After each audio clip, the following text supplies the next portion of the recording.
Okay, welcome to our class. We want to look at linear partial differential equations of order 2, possibly with variable coefficients. Now, a partial differential equation. I want to believe you already used to the word partial differential equations. If you have done maybe ordinary differential equation in your undergraduate programs. So we want to look at now the partial differential equations. And the partial differential equation is said to be order 2 if it involves at least one of the partial coefficients. Now what we mean in the essence is that if I have R, and R is given as a partial squared Z, maybe over partial x squared, or maybe I have S, I can have S, and S can be partial squared Z,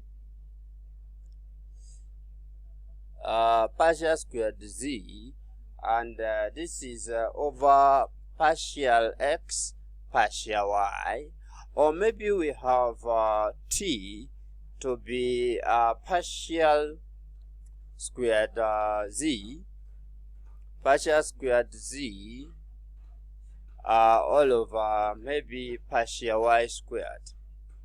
So equation in this form, then we can consider this to be linear partial differential equations of order 2 with variable coefficients. And this may as well be entered in order, like I can write the partial derivative of P if I have P to be equals to maybe dz dx, and this is not just dz, this is delta z, or call it partial z, partial x, and maybe I have q. So q in this case can be given as partial z, partial y, partial z, partial y, and among others. Or maybe I can take q and I call q to be partial z, partial y.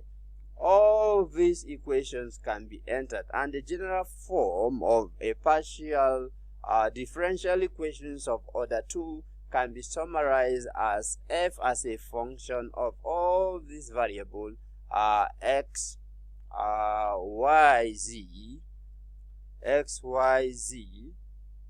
Then I have maybe p. Which other one do we have there? Q, R, S, and T.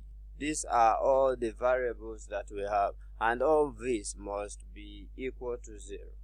So when this equation that we have here is linear with maybe respect to the independent variable and maybe its derivative, it must now form to give us maybe R of R plus S of S, small s, plus capital T of small t, plus capital P of small p, plus capital Q of small q, plus capital Z of small z.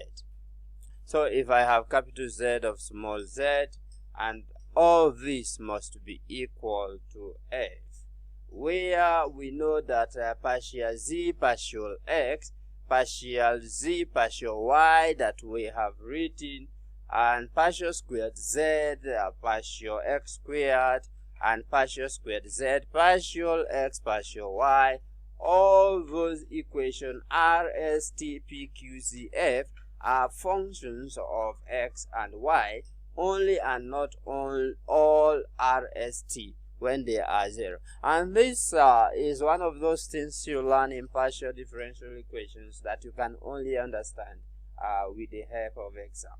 So let's take an example and see how all these folks that is scattered around here can be well explained.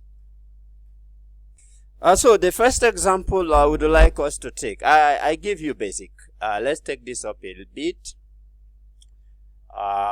let's say that I take a different color. Maybe we take black. I want you to solve, let's say I give you R. Solve the partial differential equation PDE.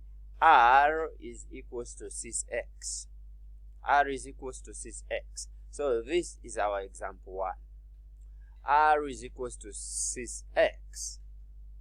So in this case, if R is equals to 6x, what this tells you is that partial squared z over partial x squared is nothing but 6x.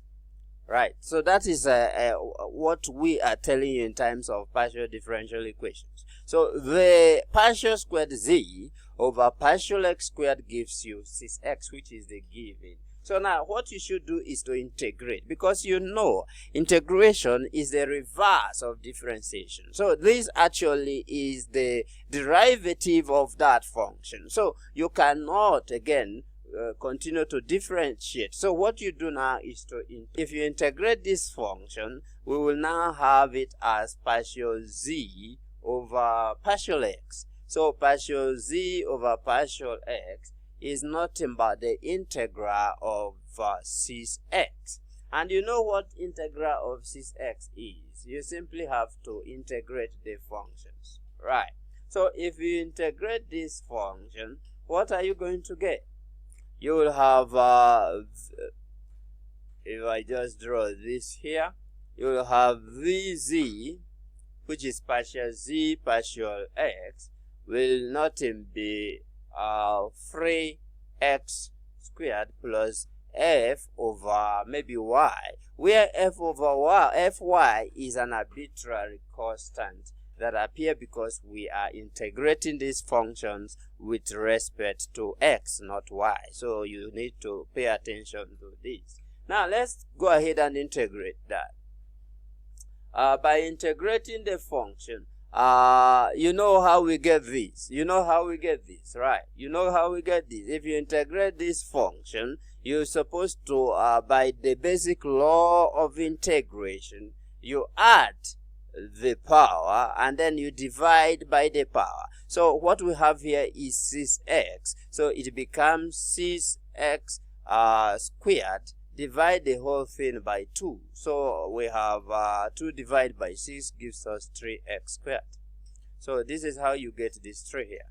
I want to assume some of this step, believing I am dealing with postgraduate students who already understand what is going on. So by integrating this function, you get 3x squared plus f of y, which is a function of y, since we are integrating this function with respect to x, not y. So this is an arbitrary constant. So you will have to integrate again. When you integrate 3x squared, you will simply get x cubed plus x fy, and we will have g of x, because we have done it 2 times. We have integrated with respect to x, and we do integrate it again. And you'll see again, I want to believe I am dealing with people who understand what is happening here. If you integrate 3x squared, you will add 1 on it. So you will simply get 3x power 3, then divide the whole thing by 3. And that is how you get x cubic. So this is how you work with partial differential equation. So the final answer to this is simply x cubed that we have plus x f of y and plus g of y. So this will be the final solution to the given equation. Yeah, so this is what you have. We can take one more example and then maybe see if you can be able to handle it if I leave you with a question. So I want you to solve r for sine of xy in xy. So if I give you this, how do you handle this? Now this is very tricky because x and y are 2 functions. So you have x and you have y. So you need to apply some rules that you already know in differentiation and then try to solve it. This is product rule. So use product rule and then you integrate. And you know, when you integrate sine, you get cosine. And you see, when you integrate cosine, you get negative sine. So always manipulate your integration. So this is how you are able to manipulate partial differential equations. So I want you to try this example 2 that I have left here, and we will continue from here in the next video. Kindly post whatever you get in your own working on the comment section so that I will look at it and I will do a video on the same.